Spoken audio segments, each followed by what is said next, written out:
Ayan, good morning mga idol. At ito po, ipapakita ko po sa inyo ang aking tatay na 68 year old na. At ay kaya pang makisabayan sa mga bata. Ayan mga idol, ang tatay ko na taga-sombrero. 68 year old pero talo pang mga 16 anyo sa taniman ng palay dito mga idol. Yan. Yan ang natapos nila. 6 na saknong na yan. Dito sa probinsya, pag wala kang tinanim, wala kang asahan na darating na palay mga idol. Kaya pasikapan dito. Itong ating buhay probinsya talaga.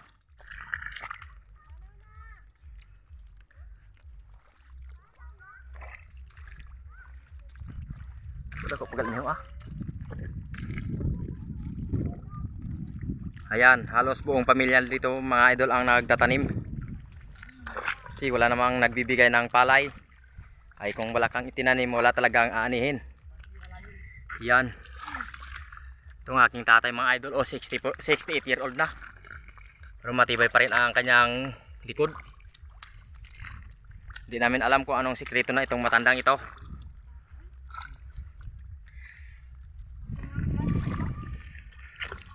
Ito naman ang pamangkin ko na walang kasing bilis din. Grabe talaga ito mga idol, hinahire siya. Hire 350 lang araw.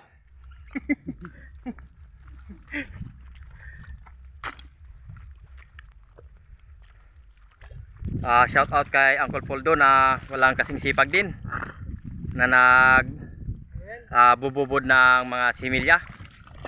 Dapog, nagasabod ng dapog dito sa amin. Yan ang kanyang misis, Auntie Fatima.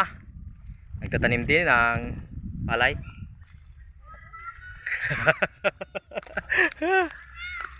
Shout out sa Sitio Bantigi. Andito kami ngayon sa area nyo mga idol.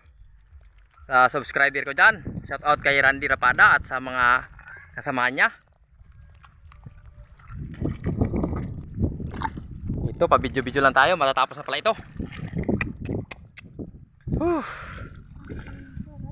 Tibay talaga si Kuya Ryan, oh. Bilis ni Kuya Ryan magtanim. Tanggal ang sakit ng likod pala pag may nagbibideo Talaga matibay ito, oh. Kung gusto nyo magpatanim, kontakin nyo lang ito sa Sitio Bakuyod. Walang iba kundi ang nag-iisang gwapo ng Bakuyod, Sitio Bakuyod.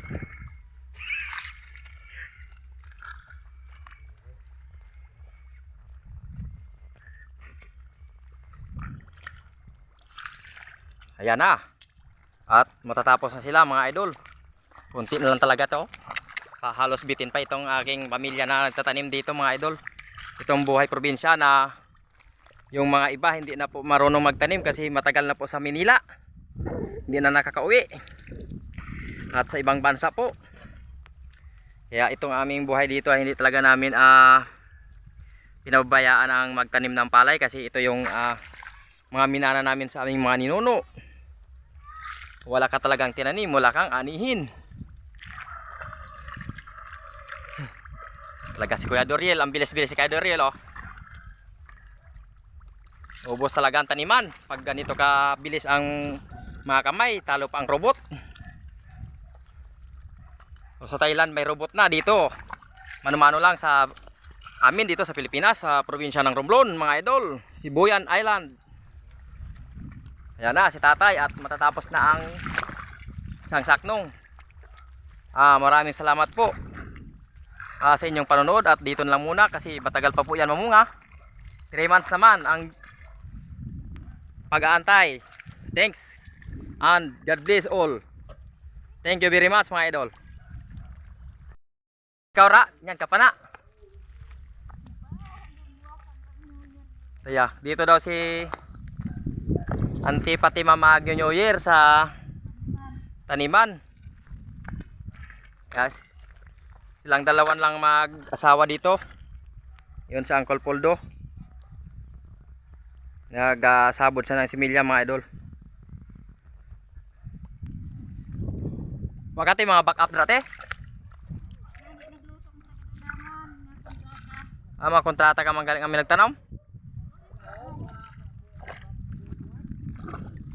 Ha?